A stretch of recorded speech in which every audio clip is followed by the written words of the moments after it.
우리가 지금 누가복음을 통해서 주님께서 우리에게 무엇을 보여주시고 무엇을 말씀하시는가를 듣고 있고 앞으로도 수개월 동안 더 들으면서 그리스도인으로서 우리가 어떤 삶을 가져야 되는가, 우리의 믿음의 그 삶의 모습을 확인해가는 귀한 여정이 되기를 바랍니다. 오늘 말씀 누가복음 7장 1절에서 10절 이렇게 시작합니다. 예수께서 모든 말씀을 백성에게 들려주시기를 마치신 후에, 우리가 지난주에 나눴던 6장의 말씀은 평지설교라고 하는 별명을 가진다 그랬습니다. 평지설교를 마치신 후에 예수님께서 가버나움이라고 하는 동네에 들어가셔 백부장을 만났을 때 그 이야기가 오늘 우리가 읽은 말씀 안에 소개되어 있는 내용입니다. 평지설교. 평지설교 하니까 지난 주간에 제가 설교하면서 실수한 게 있는데 뭔지 아세요? 1부, 2부, 3부 내내 그 얘기를 했는데 그 말씀 메시지의 중요한 골자를 실수한 건 아니고요. 예를 들면서 뭔가를 얘기했는데 그게 틀렸어요. 근데 1부, 2부, 3부 하면서 아무도 저한테 목사님 죄송합니다만 그거 틀렸는데요 말해주는 분이 안 계셔서 이제 어쩔 수 없이 오늘 1부, 2부, 3부 내내 그거 정정하고 가야 될 것 같습니다. 요즘에 다 이거 유튜브에 다 올라가는데 저 교회 목사님은 저런 것도 틀리냐 그럴까봐 그게 참 마음에 내도 걸리는데, 하여튼 지난주에 혹시 그 설교 들으신 분이 오늘 설교도 들어서 제가 정정했노라고 그거 알았으면 좋겠는데, 지난주에 제가 말씀 메시지 전하면서 예를 들은 것이 있는데 제가 뭐라고 얘기했냐면 군뱅이도 밟으면 꿈틀한다 그랬습니다. 맞습니까? 틀립니까? 꿈틀하겠죠? 예. 예. 그게 군뱅이가 아니고 지렁이에요, 지렁이. 예. 군뱅이는 구르는 재주가 있는 거고, 우리 속담에. 지렁이도 밟으면 꿈틀한다는데 제가 내도 1부, 2부, 3부 내내 군뱅이라고 그랬거든요.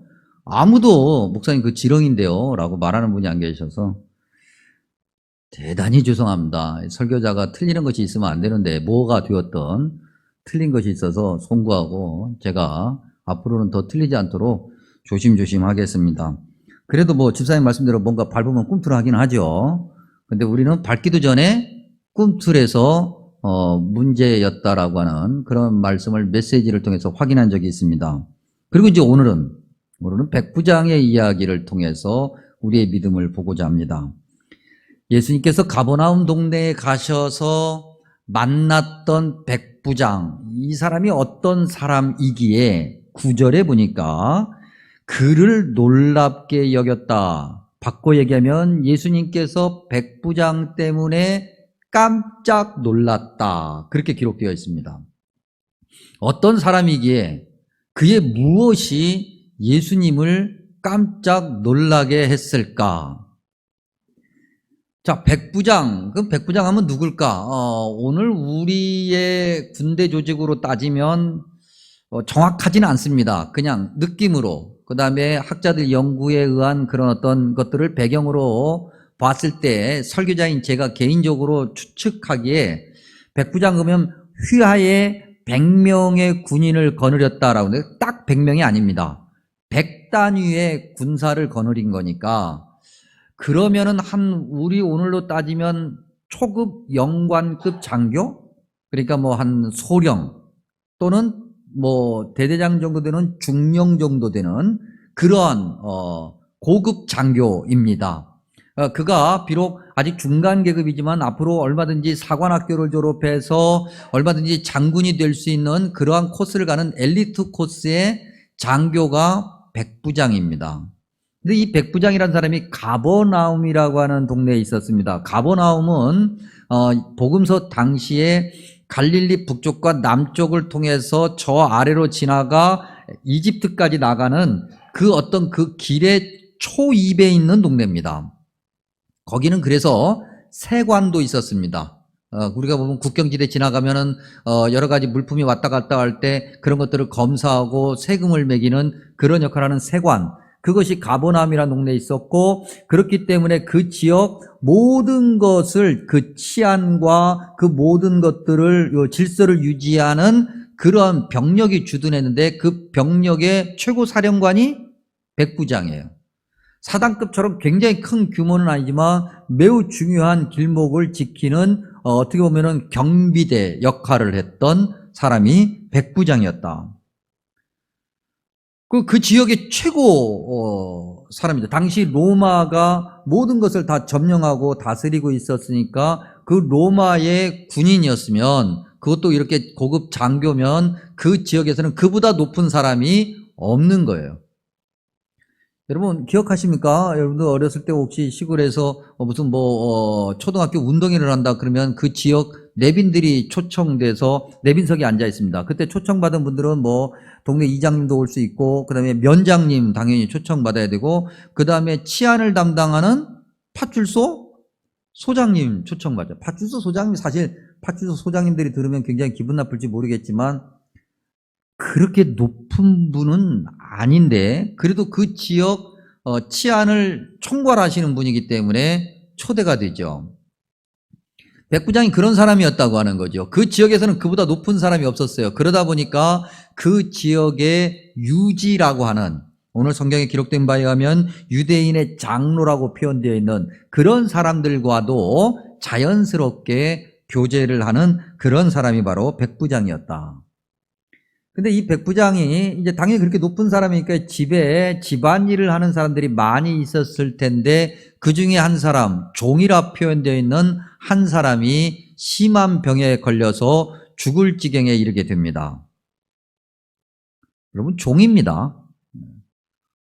물론 복음서 당시에 이 그리스 로마 문화에서 종은 다양한 어떤 종들이 있었습니다.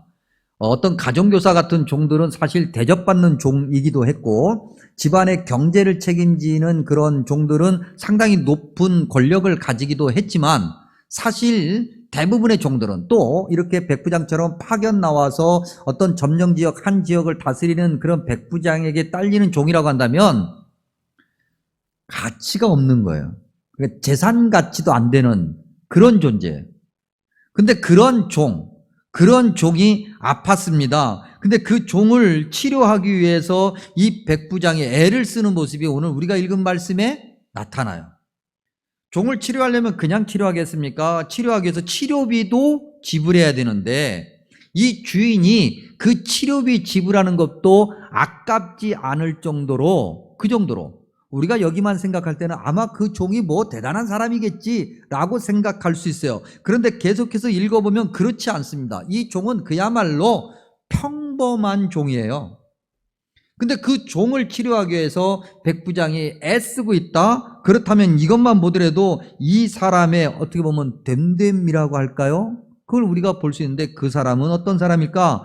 신분으로 사람을 차별하지 않는 사람이었다. 누구를 대하든 긍휼한 마음을 가지고 있는 사람이 백부장이었다. 유대인의 장로 몇 사람이 이제 이 백부장의 어떤 명을 받고 예수님에게 찾아갑니다. 예수님이 병자들을 많이 고친다라고 하는 소문을 들었기 때문이죠. 또 생각해 봅니다. 유대인의 장로 몇 사람이 예수님께 간다라고 하는 이 장면 속에서 이 사람들이 백부장이 가라고 명령했으니까 갔을까? 즉 가기 싫은데 백부장이니까, 높은 사람이니까 가라고 그러니까 어쩔 수 없이 갔을까? 성경을 앞뒤로 읽어보고 아무리 행간을 뒤져봐도 그런 것 같지는 않습니다. 오히려 백부장이 이야기하기 전에 예수님이라는 분이 있습니다. 우리가 잘 아는데 같은 유대인이니까 우리가 가서 얘기해 보겠습니다 라고 말했을 가능성이 있을 정도로 유대인의 장로들이 기꺼이 백부장을 돕습니다. 이 사람들이 이렇게 한 이유가 있는데, 유대인의 장로들이 아무래도 좀 권력을 가지고 있고 그 지역의 유지이다 보니까 백부장의 눈치를 잘 살펴서 잘 보여야 뭔가 자기가 가진 것을 유지하기 때문일까? 그것이 아니고 4절과 5절 한번 보지요. 이에 그들이 예수께 나와 간절히 구하여 이르되 이 일을 하시는 것이 이 사람에게는 합당합니다. 바꿔 얘기하면 이 사람이 지금 자기 집안에 있는 종을 고쳐달라고 하는데 그 종을 고쳐주는 것이 당연합니다. 그 사람은 그럴 만한 가치가 있습니다. 왜요? 5절에 그가 우리 민족을 사랑하고 또한 우리를 위하여 회당을 지었나이다 그랬어요. 백부장 입장에서는 굳이 그럴 필요 없는 거예요. 물론 점령 지역에 그런 사람들을 좀 위로하기 위해서 뭐 회당 하나쯤 지어줄 수도 있을지 모르겠지만 그도 역시 중앙정부로부터 한정된 자금을 가지고 통치하는 사람이거든요. 그리고 뭐 요즘에도 그런 사람들이 너무 많은데 그때 당시 같으면은 중앙정부에서 자금이 내려오면 자기가 또 착복해야 될 것도 착복해야 되니까 굳이 식민지 사람들에게 그렇게 잘 보일 이유가 전혀 없는 사람인데 그 사람이 오히려 그러지 않고 많은 사람들을 위해서 그들이 원하는 그런 것들을 위해서 회당을 지어주고 성경에 기록된 그대로 사랑해 주었다.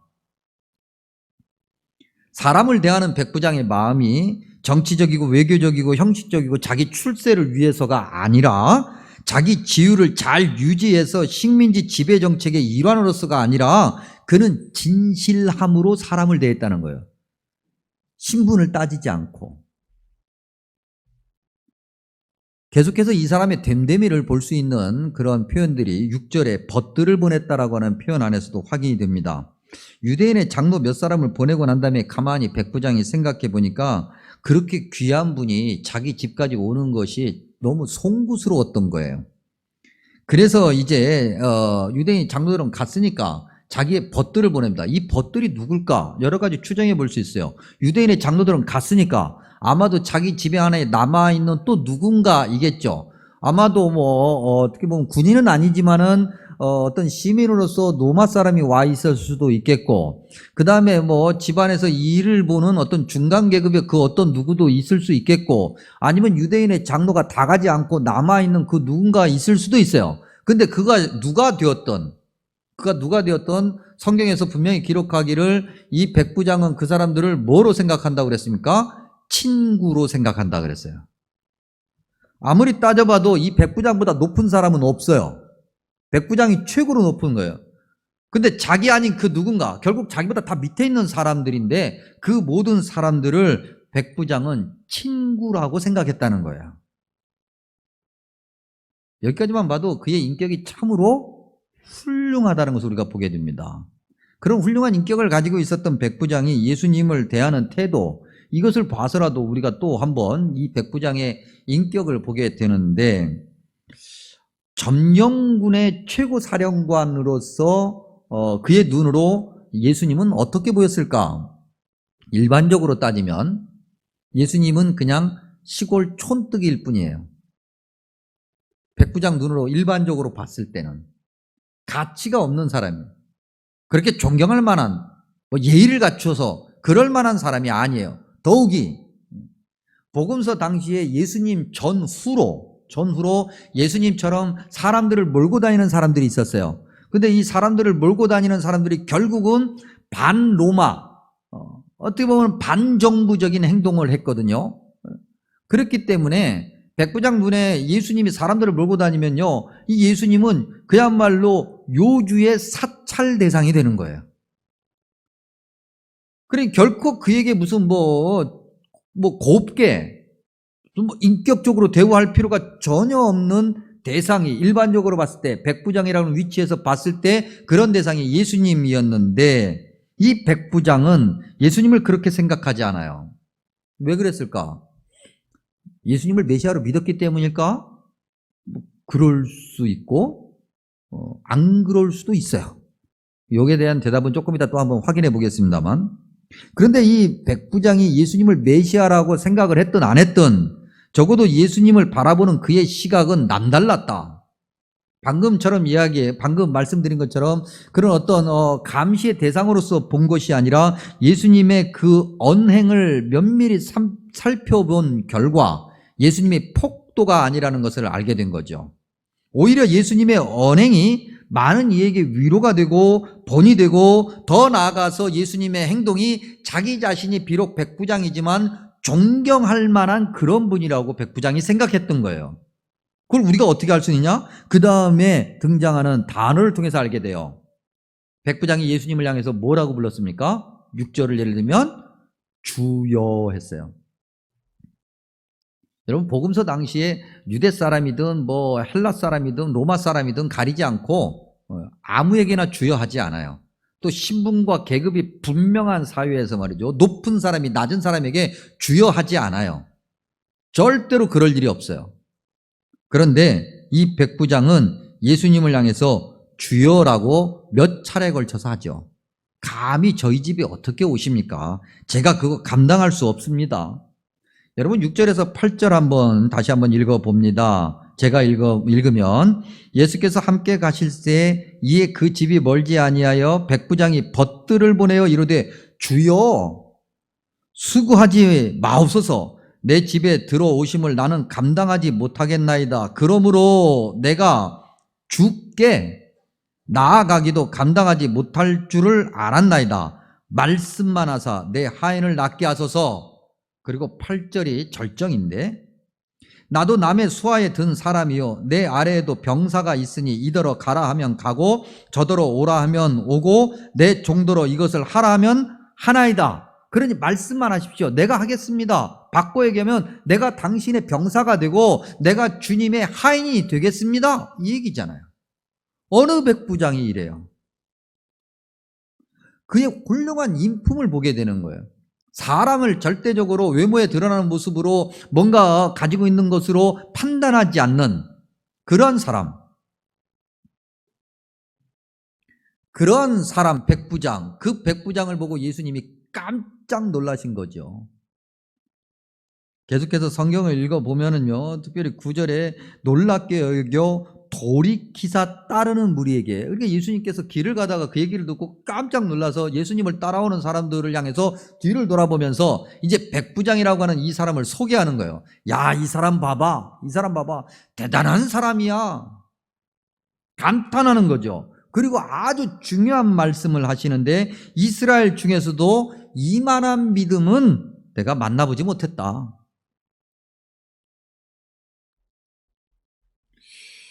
우리는 여기서 질문을 던져봅니다. 이 사람의 인품이 좋은 건 알겠는데 예수님께서 이 사람의 인품을 보면서 믿음이란 단어는 왜 사용하셨을까? 믿음과 인격, 믿음과 인품이 무슨 관계가 있길래 주님께서 이 단어를 사용하셨을까? 그 다음으로 말씀을 나가기 전에 우리 사진 하나 보시죠. 어떤 분을 제가 소개해 드리려고 합니다. 방송실 사진 한번 들어주십시오. 그 여러분들이 보시기에 왼쪽에 있는 잘생긴 사람 말고, 외국 미국 할아버지인데, 할아버지. 여러분들이 딱 보시기에 우리가 이제 단상에서 쓸 말은 아니지만 그냥 우리가 일반적으로 시쳇말로 쓰는 단어 중에 관상이라고 그랬잖아요. 관상. 얼굴 딱 봤을 때 첫 느낌 같은 거. 딱 보시기에 고약하게 생기셨습니까? 아니면 세상 인자하게 생기셨습니까? 인자하게 생기셨죠? 계속 사진 띄워주십시오. 저분은 제가 미국 캘리포니아에서 유학할 때 석사과정에서 제 지도교수, 제 스승이었습니다. 이름이 이제 미국 분이니까 로버트 스미스라고 하는 분입니다. 일반적으로 이제 스미스, 이제 미국 사람들은 우리하고 성과 이름이 바꿔서 부르니까, 그러니까 이제 스미스가 성이 되겠죠. 그러면 이제 어떻게 예의를 갖춰서 저분을 부를 때 어떻게 불러야 되냐면, 이제 선생님이시니까 프로페서 스미스 아니면 닥터 스미스 이렇게 불러야 돼요. 근데 미국 사람들이 로버트라고 하는 이름을 그냥 친근하게 친구들끼리 부를 때는 애칭으로 뭐라고 부르냐면 밥, 그렇게 부릅니다. 여러분, 우리가 밥 먹는다 할 때 그 밥 있잖아요. 그것과 똑같은 발음이에요. 내용은 달라요. 그냥 밥이라고 불러요. 그러니까 로버트 그러면은 조금 이제 격식을 갖춰서 부른 거고, 밥 그러면 야, 이런 거의 느낌 같은 거예요. 우리식으로 하면. 근데 제가 이제 유학을 가서 처음 저분을 만났을 때는 저는 이제 제가 학교 유학 내내 그 습관을 잘 버리지는 못했어요. 우리 문화는 이렇게 앉아서 막 떠들다가 스승이 들어오면 어떻게 합니까? 앉아 있습니까? 일어납니까? 앉아 있으면 네 가지가 없는 사람이에요. 예, 일어나야지 다. 일어나서 오셨습니까? 그러는 거죠. 저는 저분을 한두 번 만났겠습니까? 제 지도 교수이셨기 때문에, 앉으면, 앉으면요, 죄송합니다. 어디 가서든지, 저분을 수시로 만났고, 앉아있을 때 제가 만나면 반드시, 저도 모르게 일어났고, 심지어는 제가 저분을 뵐 때마다 저도 알게 모르게 이렇게 허리 숙여서 인사한 적도 한두 번이 아닙니다.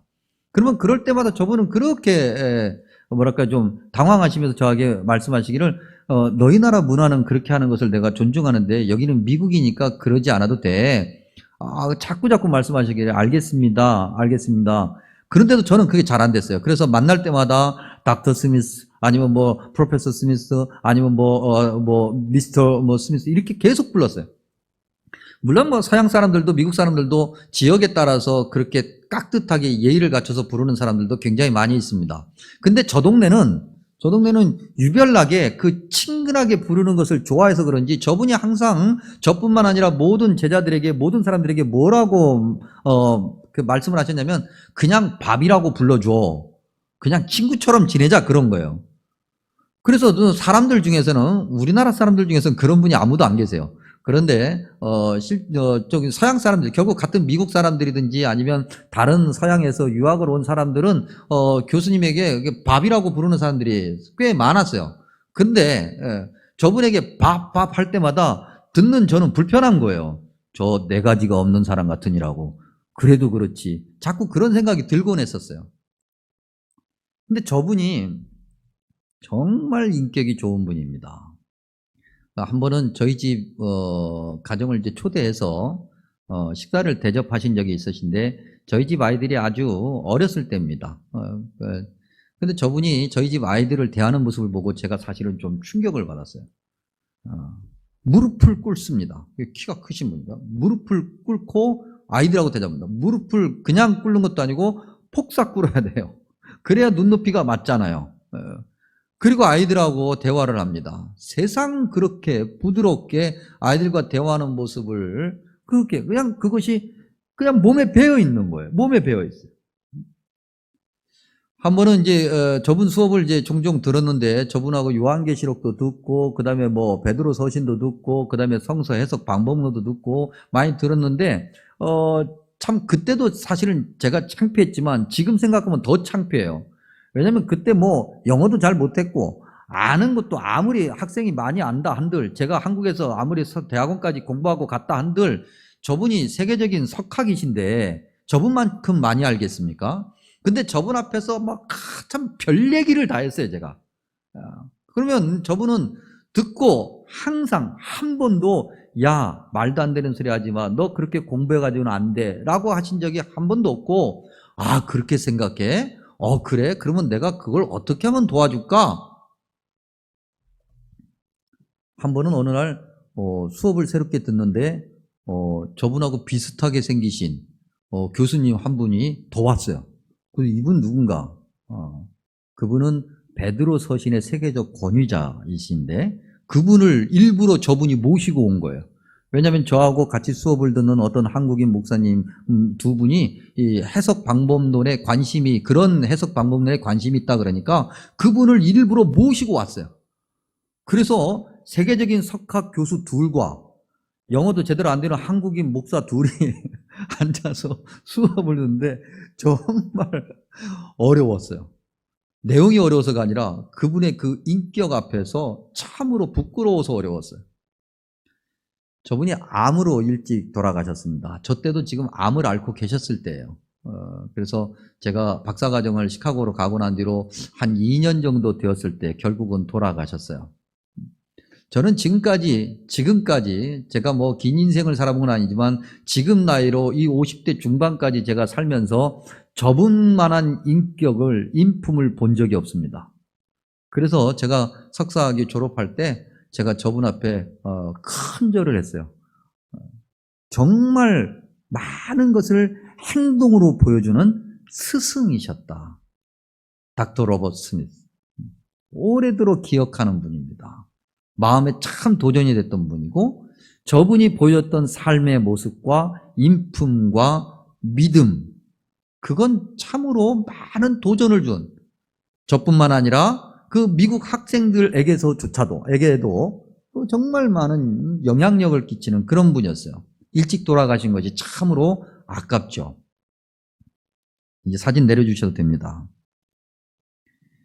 누가복음은 왜 겸손한 인격과 믿음을 결합시켰을까? 사람을 대할 때 겸손한 사람은 자신의 경험과 지식과 판단, 어떤 기준, 심지어는 믿음의 기준을 먼저 내세우지 않는다고 하는 거예요. 그가 학생이고 그가 나보다 못 배웠는데 아는 척하고 교만하고 그렇게 한다고 해서 그를 함부로 대하지 않아요. 백부장 종이에요. 아무도 거들떠보지도 않고 그 종이 그렇게 하다가 시름시름 앓다가 죽는다고 해도 백부장을 향해서 뭐라고 할 사람 아무도 없는데, 그러한 종을 자기의 모든 것을 들여가면서까지 고치려고 애쓰는 사람이 바로 훌륭한 인품을 가진 사람이죠. 이러한 태도에 자신의 지위라든지 경험이라든지 지식은 아무런 역할을 하지 않아요. 굳이 그가 가지고 있는 지위, 그 백부장의 권력이 어떤 역할을 한다고 한다면 그것은 그 종을 고치기 위해서 사용되는 선한 사용의 역할을 하겠죠. 백부장은 예수님을 깊이 생각했을 것이 틀림없습니다. 아까 우리가 질문했던 것, 백부장은 과연 예수님을 메시아로 믿었을까? 믿었을 것 같습니다. 백부장은 예수님을 바라보면서 그가 사람을 대하는 자세, 병들고 고통 중에서 신음하고 율법과 종교적 교만으로 정죄당하는 이들을 위로하고 고쳐주시는 예수님의 언행을 통해서 복음을 알았을 것이 틀림없어요. 그래서 그에게 주여라고 하는 것을 주저하지 않았던 거죠. 여러분, 우리가 6장에서 봤던 것처럼 바리새인들, 그 다음에 복음서 전체 서기관들, 율법학자라고 얘기하는, 그 다음에 사두개인들, 대제사장들, 이런 사람들과 백부장은 달라도 너무 다르지 않습니까? 사두개인, 바리새인들, 율법학자들이 스스로 믿음이 없다라고 얘기하지 않습니다. 오히려 믿음이 더 좋았고 일주일에 몇 차례씩 금식하고 11조도 하고 교회 공동체 안에서 굉장히 여러 가지 발언도 하는 그런 사람이고, 오랫동안 신앙생활을 하기 때문에 믿음이 좋다라고 누군가가 이야기하는 그런 사람보다 오히려 백부장이 더 칭찬을 받고 있고, 백부장의 믿음과 인격을 주님께서 더 높이 사고 계시는 거예요. 만약에 누군가가 믿음이 먼저인가 인격이 먼저인가라고 묻는다면 아마도 이 백부장을 봤을 때는 인격이 먼저라고 대답해야 되지 않을까? 그래도 믿음과 인격은 동전의 앞뒷면 같은 거니까 뭔가 앞면을 결정해야 되는데, 앞면을 뭘로 결정해야 되겠느냐? 그러면 믿음을 결정해야 되겠지만 오히려 앞면을 믿음으로 결정했는데 그 믿음이 훌륭한 인격으로 나타나지 않아서 오히려 누군가를 판단하고 정죄하고 그래버리면 오히려 훌륭한 인격을 가지고 있으나 믿음이 없는 사람이 누군가의 아픔을 품어안는 것만도 못한 거예요. 오히려 그것이 더 큰 문제를 만들어내죠. 차라리 믿음 없어도 그냥 인격 좋은 것이 많은 사람들에게 선한 영향력을 끼치는 것 아니겠습니까? 오늘 주님께서 말씀하시기를 이스라엘 중에 이만한 믿음을 못 봤다 그랬어요. 여러분, 이스라엘이 뭡니까? 이스라엘은 하나님의 백성이에요. 하나님을 아는 사람들이고 하나님의 은혜를 아는 사람들이고 그 누구보다도 하나님의 은혜로 죄사함의 그 큰 감격을 맛본 사람들이에요. 그러면 나 같은 죄인이 그런 은혜를 맛보았으니 고개를 숙이고 허리를 숙이면서 이 은혜를 어떻게 하면 갚을까? 그래, 주님이 원하시는 대로 해야지. 그래서 누군가를 섬기려고 애쓰고 내가 높은 자리에 있어도 낮은 자리에 처해서 누군가를 위해서 헌신하고 애쓰는 모습을 가져야 되는 건데 그렇지 않아요. 그래서 예수님 믿는 사람들이, 저와 여러분이 간혹가다 세상 사람들로부터 비난받는 것이 무엇입니까? 예수 믿는 것들은 지들만 잘났대. 우리도 알게 모르게 판단하고 비판하고 더 나아가서 정죄하는 데 익숙한 거예요. 너무 쉽게 그런 말들을 쉽게 해요. 그래서 그런가요? 누가복음은 자연스럽게 이스라엘이라고 하는 그 혈통적 유대인에게서 이방인에게로 옮겨가요. 그러나 영적인 이스라엘은 그대로 가지고 가요. 우리가 읽지는 않았습니다만 11절 이하에 보면은 나인성에 있는 어느 한 과부 이야기가 곧바로 등장을 해요. 초대교회 당시에 유대인 역사가인 요세푸스의 증언에 의하면 이 나인이라고 하는 성은요, 갈릴리 지역에 있었지만은 유대 지역은 아니에요. 유대인들이 사는 곳이 아니에요. 이방인들이 사는 곳이에요. 그래서 나인성 과부는 이방 여자예요. 근데 이 사람이 그 어떤 걸로도 대접받을 수 있는 조건이 하나도 없는 사람이에요. 벌써 유대인들 눈에는 이방인이죠? 게다가 여자죠? 심지어는 과부야. 뭐 하나라도 대접받을 것이 없는 사람인데 그 사람의 아들이 죽었어요. 그러면 사람들이 그냥 죽었대 하고 말 건데 오늘 성경을 계속해서 읽어보면 많은 사람이 그 아들, 그 관을 메고 나와서 같이 슬퍼해요. 뭐 때문에? 뭐 때문에 그렇게 할까? 이런 모습으로 봤을 때 평상시 이 여인의 삶을 보게 돼요. 이 여인의 삶이 그 정도로 많은 사람들을 섬기고 그 정도로 많은 사람들을 위해서 헌신했기 때문에 그걸 동네 사람들도 아는 거예요. 그래서 비록 그가 이방 여자였고 과부였지만은 그의 아들의 죽음을 슬퍼한 거죠. 같이 다. 누가복음에 어떻게 보면 하악원, 누가복음을 상권이라고 하고 그 이어지는 하악원이 사도행전이에요. 그래서 그런지 사도행전에 보면은 여러분 복음이 예루살렘에서 어디로 가요? 이방 지역으로 가요. 여러분 오늘 우리의 믿음은 어떤가? 저와 여러분이 예수님을 믿는 사람이고 예수님을 믿는 사람으로서 신앙생활하다 보니까 교회 안에서 직분도 받았고 저 같은 사람은 심지어 목사라고 하는 그런 호칭까지 받았는데 그런 직분까지 받았는데 우리는 어떤 인품을 가지고 살까? 주님을 깜짝 놀라게만 한 백부장 같은 그런 인품과 믿음을 가지고 있는 사람인가? 아니면 사람들이 저 사람은 그냥 교회 다녀라고 하는 정도로 끝나는 그런 모습인가? 그것도 아니면 교회 다닌대? 세상에 혹시 이런 건 아닌가? 감히 주님이 깜짝 놀라실 만한 믿음과 인품은 상상도 못하겠지만 그저 우리 주변에 있는 사람들이 백부장 주변에 있는 사람들, 나인성 과부의 주변에 있는 사람들이 그랬던 것처럼 우리 주변에 있는 사람들이 참 저 사람은 겸손하다고 어쩜 저렇게 한결같냐고 저 사람 때문에 즐겁다고 저 사람 때문에 힘이 난다고 라고 그 정도라도 좀 되어야 되지 않을까? 그러지 않습니까 여러분?